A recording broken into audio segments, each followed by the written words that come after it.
Hi guys, my name is Christine and I'm a dating, relationship and personal development coach, and today I'm talking about this is the thing that keeps people single. So this is the most big thing that I've seen that keeps people single for a long time.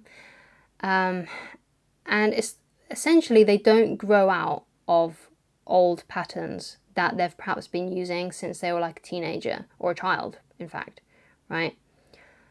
So they basically never grow. They always stay like the same person forever, right? Or for at least a very long time until someone like smacks some sense into them, whether it's like an emotional smack, not like a physical smack, but like when you just like get a big realization, like a big bomb just drops on you, and you just have a life changing moment because you've just come to this like new realization.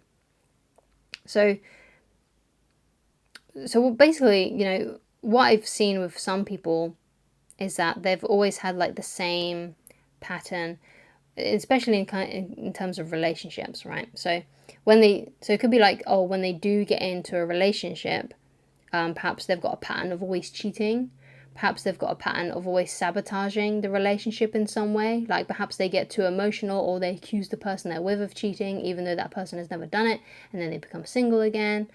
Or perhaps they have like these really weird, rigid rules, like, oh, I only kiss on the sixth date or things like that. And it's something that they've done for ages because it worked for them once and they think that it's always just, forever going to work for them. And, never growing out of those old patterns. And, sometimes these kinds of things happen not only in romantic sort of senses and keeps people single, but it also keeps people from succeeding in life. It keeps people from excelling in a certain area. This is why you hear a lot of people like, oh, why do I keep on self-sabotaging myself? And it's like the reason you keep on self-sabotaging yourself is because you have a pattern that you keep on going back to.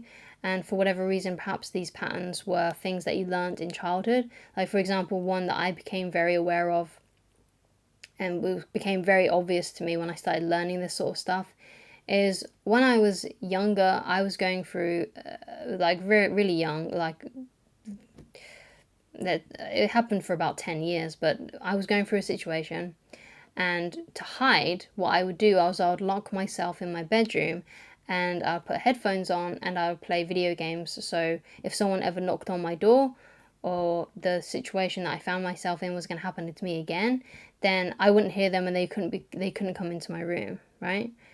So that's something that I did. And so each time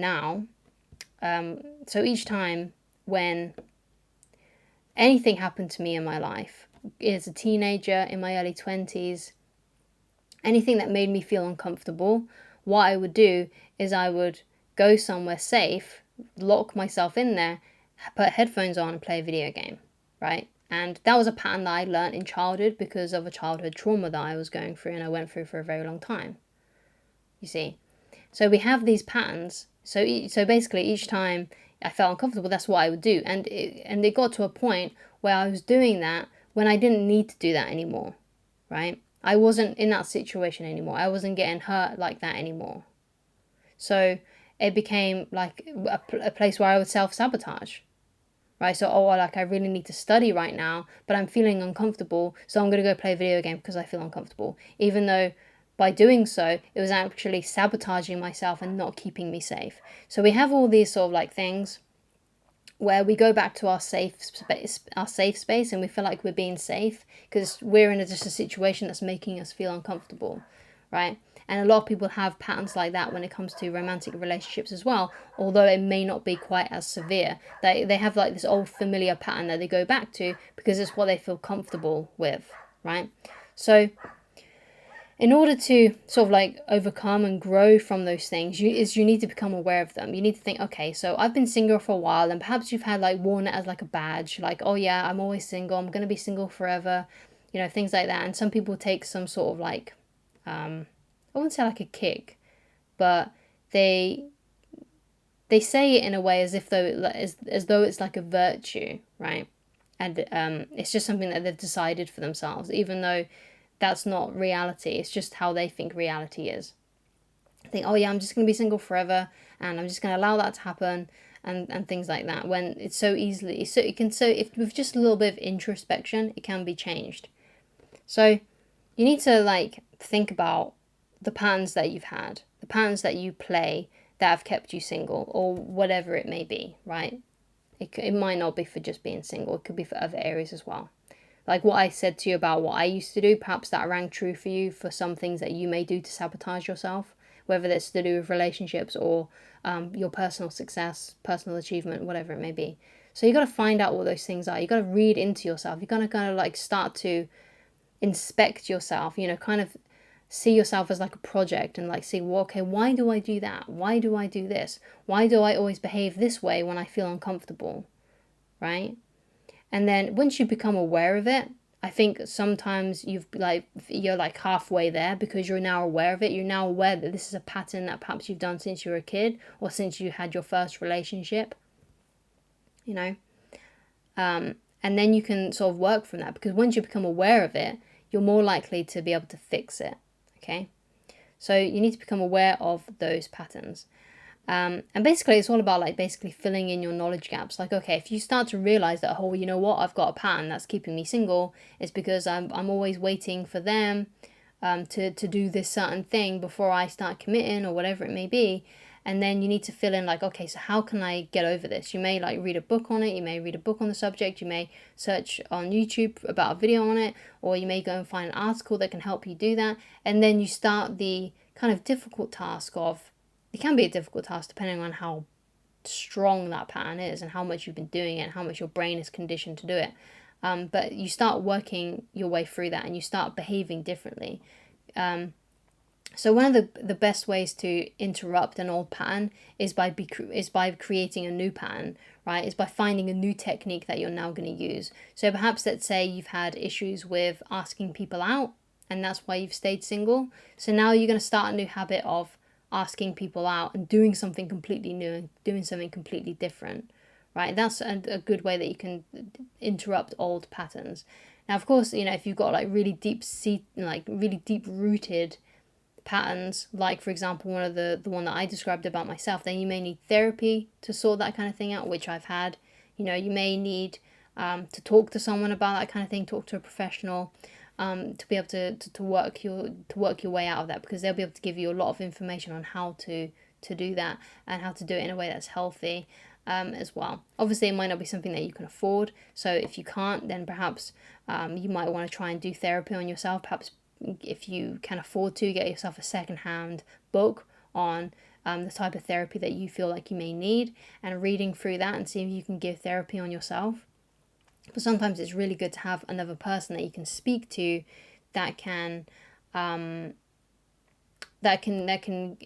give you an unbiased answer to things, and someone that you don't know personally, so there's not going to be any like sort of like weird connection that may get a response out of them that's unbiased, basically, or biased rather.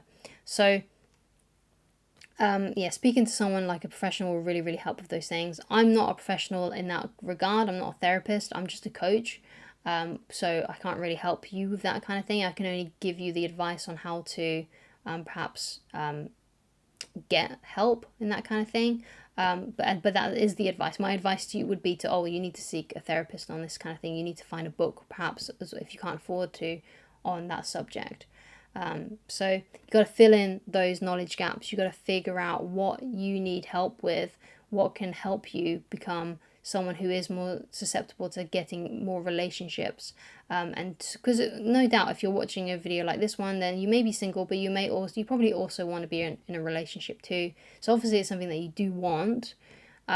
So you got to realize that and think, okay, I need to change. If I want things to change, then I've got to change, right? I can't wait for the world around me to change, because the world, most of the time, it's just going to stay exactly the way it is. Change rarely happens around us. The best change that you can ever do for yourself is to change yourself. So, one of the best pieces of advice that I can give as well is, figuring out where you want to be in life. What would you ideally like your life to be like? How would you like you to be like, right? What would you like your body to look like? What would you like your career to look like? What would you like your relationships to look like? And then working from there.